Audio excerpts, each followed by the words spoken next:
And the American soldiers didn't know how potent our beer was, so they got a little loopy. And they started talking about their plans to invade Canada. And she overheard this, and she ran 30 kilometers, climbed the Niagara Escarpment, collapsed in front of the Indians, and told John Fitzgerald about the plan to annex Canada.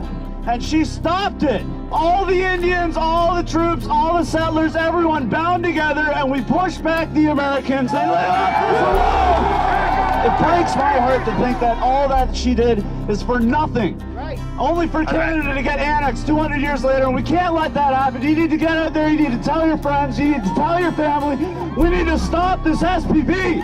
To understand what's happening, we should look at what has occurred under the Security and Prosperity Partnership. That was the intergovernmental arrangement that began in 2005 when Prime Minister Paul Martin, President Vicente Fox from Mexico, and President George W. Bush met at his ranch at Waco, Texas. And they launched this partnership. The following year, they met again in Cancun, Mexico, and established what was called the North American Competitiveness Council. And this council has 30 executives, 10 from each country, who have direct access to the policy-making apparatus under the SPP. It's the next step towards the North American Union, with one of the first bigger steps being NAFTA, the North American Free Trade Agreement. They have to do it in small stepping stones to condition the people to be able to accept such a thing. So SPP, Security and Prosperity Partnership, is another big step, which is uniting the three into one. I think the SPP was a good idea in principle, but ultimately it failed because it was implemented in a manner that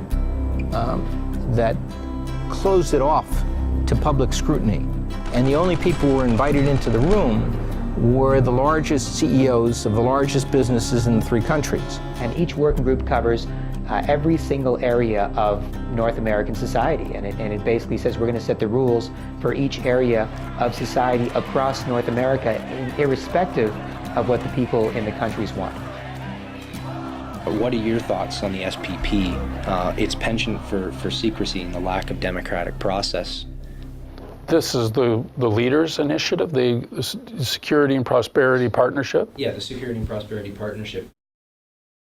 I think we elect people in broad-based democratic processes in order to govern. And when they are seeking re-election, we have the ultimate consultation and the opportunity, if we don't like what they've done, to throw them out. I don't think that democracy means that every citizen is present in every discussion, wherever and whenever it's held.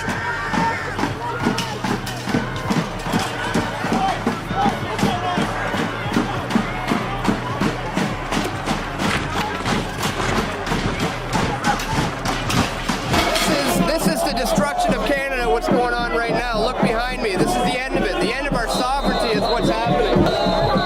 How do you feel about the protest? I love that these people showed up, and I fear that things are going to get out of hand. Look at these guys. This is out of control. When did our police turn into these guys? Is this too much police for a protest like this? This is the militarization of our police, and here's proof right here. This is the death of Canada, which is happening right now. Our sovereignty is in trouble. What happened in Montebello was the people in 2007, in August, in Montebello, Quebec, were fed up with this 2.5-year-old trade deal, going forward and merging every aspect of their society and harmonizing the regulations to the lowest possible standards according to what corporations want. They were sick and tired of the information not being given out to the public, not being openly shared, and of not being given any input into what was happening with respect to this massive trade deal. So they massed in Montebello what looked to be about 1,000, 1,500 protesters. There was a security perimeter around the meeting, and there was incredible police presence there.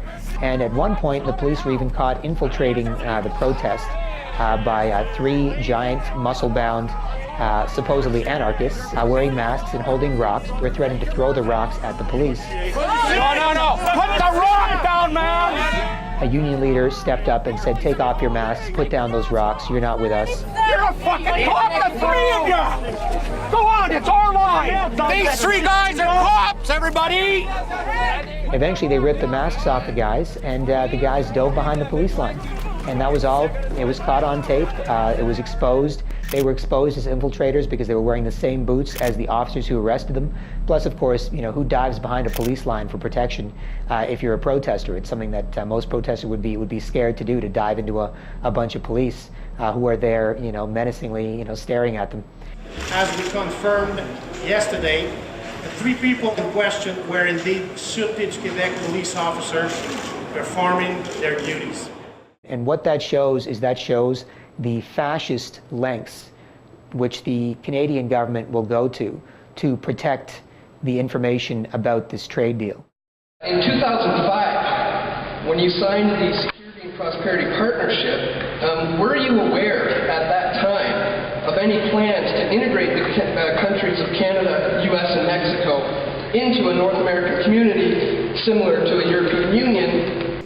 And considering that the fact that there was no referendum from the people on this agreement, as a former Bilderberg attendee, could you please describe what your intentions were when you signed the SPP on behalf of the Canadian people? Well, okay, I attended one Bilderberg meeting. I'm not sure they ever invited me back, but just to make sure, I've also gone to a Maple Leaf hockey game. That doesn't mean I'm a Maple Leaf fan. And what exactly is the Bilderberg Group?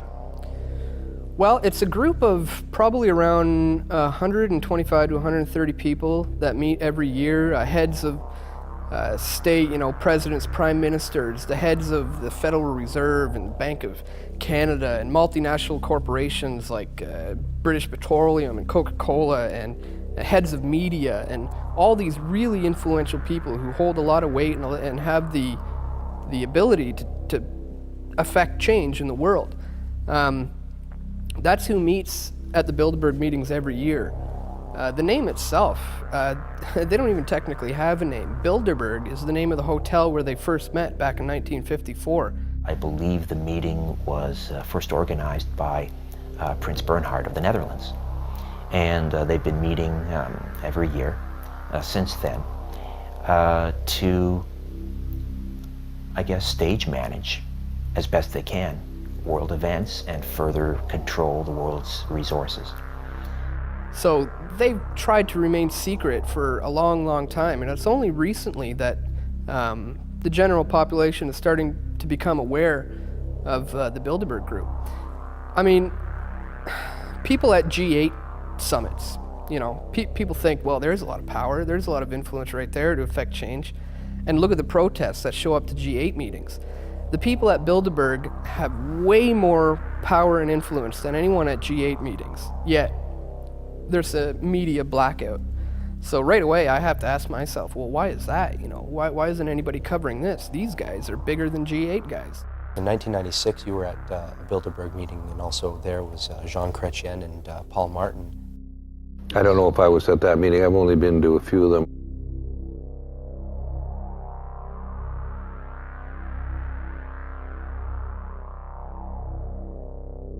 Bilderberg and Trilateral are not really think tanks. They're simply individuals who get together who are from business, the political world, the media, others, and discuss ideas.